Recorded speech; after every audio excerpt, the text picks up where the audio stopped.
तो अभी मैं अकेले हूँ फ्लैट पर और बहुत बोर फील कर रही हूँ, तो समझ में भी नहीं आ रहा क्या करूँ। यू गाइस टेल मी क्या करूँ। मैं जब खाली हो तो क्या क्या करूँ, बिकॉज बुक वाला काम मैंने कर लिया है थोड़ा सा अभी, क्योंकि मैं अकेले थी तो मैंने कर लिया। क्योंकि मैं अकेले थी तो मैंने सोचा मैं बुक वाला काम कर लेती हूँ, तो मैंने वो भी किया, ठीक है। और आज मेरी एक बुक भी लॉन्च हुई है और पता नहीं, फीलिंग वेरी बोर्ड, पता नहीं। हाँ पता है, कभी कभी तुम्हारा मूड थोड़ा ऐसे होता है, मतलब ना अच्छा होता है ना बुरा होता है, नॉर्मल में रहते हो, ठीक है। नॉर्मल नहीं, मिड में रहते हो, ठीक है, अच्छे बुरे दोनों के बीच में।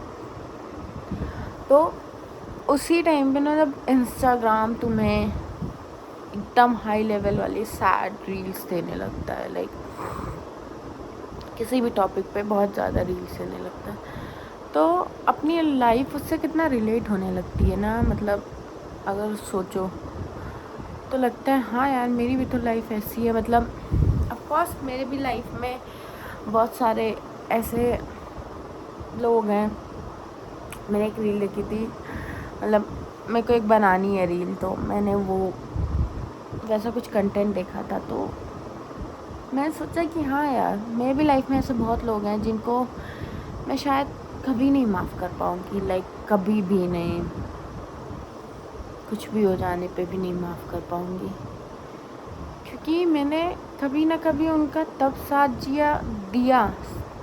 दिया जहाँ मुझे खड़े होके हंसना चाहिए था, लेकिन मैंने उनका साथ देना चुना। मैं सोचा उनको साथ दे, क्योंकि शायद अभी उनको मेरी ज़रूरत है। उसके बाद भी वो इंसान नहीं सोचता कि यार शायद नहीं करना चाहिए इनके साथ बुरा, फिर भी बुरा करके चले जाते हैं लोग। तो कहाँ से कैसे, मतलब कैसे आते हैं मतलब ये लोग।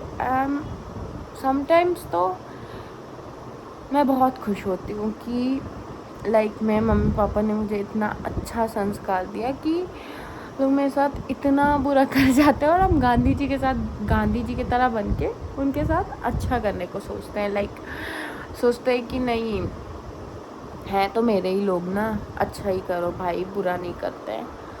और वो कहाँ से आते हैं भाई जो सोचते ही नहीं है, कुछ नहीं सोचते हैं। और कभी कभी बुरा भी लगता है कि मम्मी पापा के संस्कार अच्छे हैं, मतलब लाइक मम्मी पापा की जनरेशन जो थी वो बहुत अच्छी थी कंपैरिजन तो हमारी जनरेशन, ठीक है। तो कभी कभी ये भी सोचती हूँ कि यार नहीं बनना चाहिए था अपने माँ बाप की तरह, शायद थोड़ा उनसे अलग होना चाहिए था इस चीज़ में कि जब कोई तुम्हें कुछ कह रहा हो तो तुम वहाँ बैठ कर चुपचाप सुन ना रही हो, उसको खींच के जवाब दो। लाइक उसको ऐसा जवाब दो कि उसे भी पता चले कि भाई तुम गलत हो, हम नहीं, तो मुझ पे उंगली उठाने की तुम ज़रूरत भी मत करो। या शायद जब वो कुछ बोल रहा हो, जब वो कुछ ऐसी हरकतें कर रही हो जो तुम्हें हर्ट कर रहा हो, तुम उसको खींच के तमाचा मार सको और उसको बोल सको कि भाई तुम गलत हो, तुम क्यों ऐसा कर रहे हो।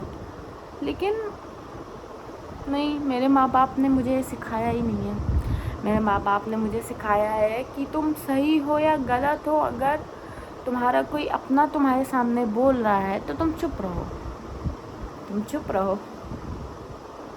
क्यों चुप रहूँ मैं क्यों चुप रहूँ, क्योंकि मैं सही हूँ, वो गलत है, उनको बताना है मुझे कि वो गलत, तुम गलत हो।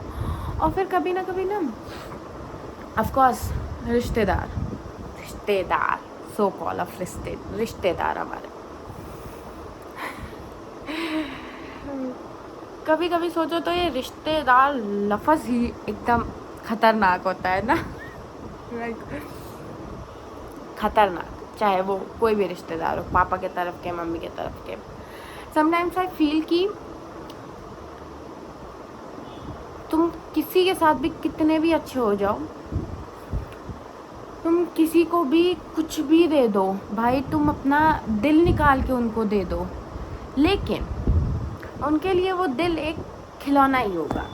लाइक उनका मन किया वो खेले खा ले फेंक दिए। तुम कभी नहीं देखोगे कि वो तुम्हारे मुसीबत में तुम्हारे साथ खड़े होंगे।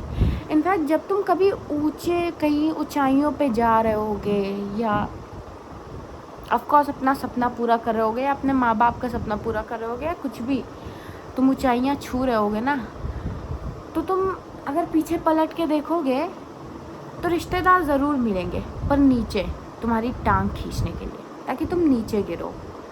क्योंकि वो तो ऊपर नहीं आ सकते, तो वो चाहेंगे कि तुम भी ऊपर मत जाओ, तो भाई टांग खींच के नीचे गिराने की कोशिश करते हैं। ऐसे होते हैं कुछ रिश्तेदार। तो यही सब आजकल तो यही सब फील कर रही हूँ कि लाइक वो इस रिश्तेदार ब्रो।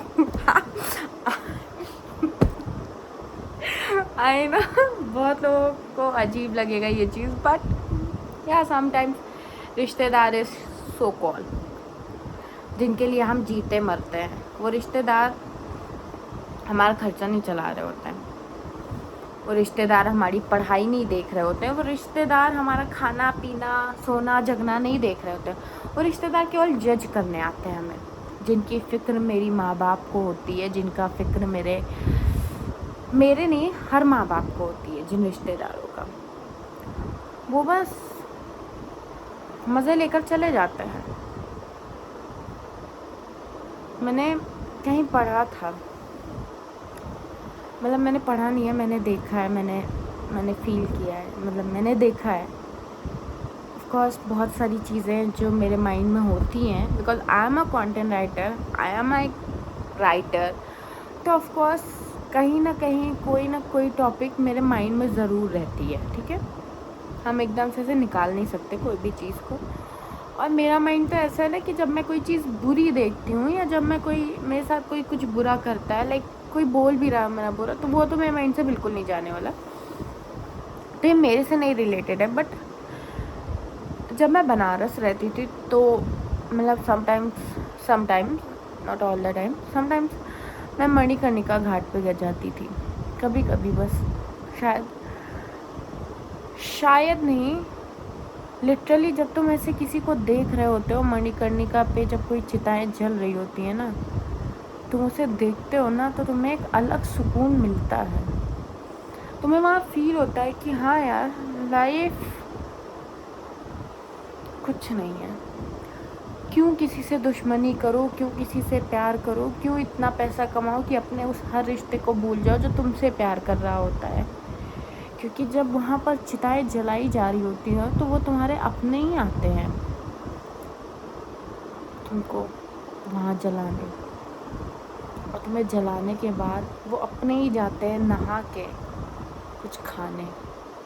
मैंने एक देखा था वहाँ पर, लाइक मेरे को बहुत बुरा भी फील हुआ था। लाइक मैं आफ्टरनून या मॉर्निंग में जाती थी, ठीक है, वहाँ 2-3 बार गई हूँ, तो मैं एक बार गई होती वहाँ, मैं बैठी थी। लाइक अब तो बहुत कुछ चेंज कर दिया मोदी गवर्नमेंट ने, बट उस टाइम पे नहीं चेंजिंग था, इतना नहीं कुछ नहीं, मणिकर्णिका नहीं चेंज था, उन्होंने मणिकर्णिका पे इतना कुछ किया ही नहीं, कुछ भी नहीं किया था। तो मैं बैठी हुई थी उन सीढ़ियों पे जहाँ से ऐसे विश्वनाथ जी की मंदिर में जाते हैं, वो सीढ़ियों पे बैठी हुई थी। तो मैंने कहा नहीं, मैं दर्शन करने गई थी विश्वनाथ जी का, फिर मैं पीछे वाली सीढ़ियों से उतर के मणिकर्णिका घाट पे आके बैठ गई। मैं वहाँ बैठी हुई थी, मैंने रियलाइज़ किया कि मैंने देखा एक लोग आए अपने फैमिली मेम्बर को लेकर, जिनको वहाँ जिनकी चिता जलानी थी, तो उनको लेकर आए। मैं बहुत पीछे बैठी थी, मैं आगे एकदम, क्योंकि कुछ फॉरेनर आए हुए थे, तो हमारी कन्वर्सेशन हो रही थी उनसे। वो इंडियन थे, बट वो फॉरेन रहने लग गया था, ठीक है। लाइक मेरे को वो स्टोरी कभी नहीं भूली जाएगी, बिकॉज उन्होंने मुझसे, मैं वो स्टोरी एकदम लास्ट में बताऊँगी, अभी ये सुनो, ठीक है, क्योंकि वो मैं सोचती हूँ तो मेरे को हंसी आती है। मैंने वो स्टोरी तो अपने मम्मी पापा को कॉल करके बताई थी, मम्मी यार ऐसा, मतलब ऐसा कैसे पॉसिबल है। फॉरगेट इट, अभी वो स्टोरी नहीं है, हम जिस टॉपिक पे वहीं पर रहते हैं। मणिकर्णिका घाट पे मैं बैठी हुई थी, तो मैं आगे एकदम फ्रंट पे आ गई थी। लाइक यहाँ चिता जलाते हैं यहाँ, और मैं यहाँ बैठी हुई थी, ठीक है। थोड़ा सा दूर एक राउंड है, वहाँ पर एक लड़की बैठी हुई थी, वो भी कहीं बाहर की ही थी। वो वहीं पर सोई थी, वहीं जगी, फिर वहीं बैठी हुई थी। मैंने देखा उसे, फिर एक लोग को लेकर आए, मतलब एक फैमिली आई जिनकी चिता को जलाना था, उनके फैमिली मेम्बर्स आए। मुझे नहीं पता वो फैमिली मेम्बर्स थे या कौन थे। शायद मैं मणिकर्णिका घाट पे उस दिन रोई थी। मैंने रोया कभी नहीं है, मैं इतने बार गई हूँ, मैं हर बार कुछ ना कुछ एक चीज़ पॉजिटिव वे में लेकर आती थी। लेकिन उस दिन जब मैं गई, मैं बैठी वहाँ, मैंने क्या देखा, एक लोग आते हैं, उन्होंने अपनी जो भी थे वो उनको गंगा जी में स्नान कराया। उसके बाद उनको, मतलब पहले लाइन होती है ना मणिकर्णिका घाट पे, इतने जल्दी आपको नहीं मिल जाता, इस पर बहुत बिजी था वो, क्योंकि थोड़ा मॉर्निंग का टाइम था। तो उनको लाया गया, हम थे तो वो वहाँ थे। उसके बाद आई गेस वो थोड़ी देर से वेट कर रहे थे, थोड़ा देर हो गया तो उनको वेट किया। फिर वो गए, उनको गंगा जी में स्नान कराया, फिर उनको गंगा जी में स्नान कराया, और जहाँ आग देते वहाँ पर उन्हें लिटाया गया। उसके बाद वो सारा विधि विधान हुआ, जो कुछ भी होता है, लाइक चिता को आग देने से लेकर जो कुछ भी। यार उस चिता को उन्होंने आग दिया, और केवल वो चिता भी बहुत बहुत तेज़ जली थी। मैंने सुना था कहीं कि अगर कोई चिता बहुत तेज़ जलती है, लाइक आग दिया और बहुत तेज़ जलने लगती है, तो वो शरीर बहुत शुद्ध मानी जाती है। मतलब मैंने कहीं पढ़ा भी है और सुना भी है, तो अच्छा ठीक है। तो वो चिता भी बहुत जल्दी जल रही थी, बट आई गेस वो 5 मिनट वेट किए, 5 मिनट उस चिता के सामने खड़े रहे, और वो हर एक मेंबर चला गया यार, जो भी आया था वो सब चले गए, सब वहाँ से तुरंत चले गए। मैं तब वीडियो नहीं बनाती थी, वरना ऑफ कोर्स मैं बनाती। तो वो सारे कोई चले गए, ठीक है, आग दिया और वो चले गए। मेरे को बहुत बुरा लगा कि ऐसे जलते हुए छोड़ के क्यों चले गए। व्हाटएवर, ये मणिकर्णिका घाट है, यहाँ पर अगर कोई जलेगा तो उसे ऑफ कोर्स स्वर्ग प्राप्त होगा, ऐसा शिव जी का वहाँ आशीर्वाद है। बट फिर भी तुमने उन्हें जलते छोड़ दिया, तुम 10 मिनट या 1 घंटा भी नहीं रुक सके यार। और उन्होंने 5 मिनट वेट किया, फिर वो चले गए वहाँ से, ठीक है। तो ऑफ कोर्स हम लोग भी ज़्यादा देर वहाँ नहीं बैठते थे, क्योंकि मेरी मम्मा मना करती थी वहाँ ज़्यादा जाने से। तो हम भी अपना पीछे मंदिर के गेट से गए थे, तो हम वापस से मंदिर गए, फिर वहाँ मैंने सर झुकाया वापस से, फिर हम अपना वापस आने लगे। तो हम वहाँ मंदिर से निकले, फिर हम 80 घाट जा रहे थे वहाँ की आरती देखने। 80 घाट जाते टाइम एक शॉप पड़ती है जहाँ समोसा बिकता है, मतलब नाश्ता ब्रेकफास्ट सब कुछ होता है। मैंने देखा वो सारे मेंबर वहाँ बैठ के समोसे खा रहे थे। उनको इतना ज़्यादा वहाँ पर बुरा लगा था, लाइक वो वहाँ चिता जल रही थी यार। 1 घंटा वेट कर लेते उसका, फिर निकलते। इतनी भी क्या जल्दी थी कि तुमने जलते हुए को छोड़ दिया। तो मेरे को वहाँ बहुत बुरा लगा था, मैं वहाँ रोई थी। लाइक जब वो लोग चले गए थे, हम घाट पे ही बैठे थे, तब मेरी आँख से आंसू आया था, बट कंट्रोल माई सेल्फ। फिर मेरी उस लड़की से थोड़ी सी कन्वर्सेशन हुई थी, जो वहाँ घाट पे ऐसे राउंड वाला होता है उस पर बैठी हुई थी, उससे थोड़ी सी बात हुई थी। मैं पूछा आप यहाँ कब से बैठे हो, तो उससे बोला वो वहाँ 2 रात से बैठी है। मैंने पूछा क्यों यहाँ बैठे हो, उसने बोला बस ऐसे सुकून मिल रहा है। तो सुकून तो है मणिकर्णिका घाट पे, कुछ भी कहो।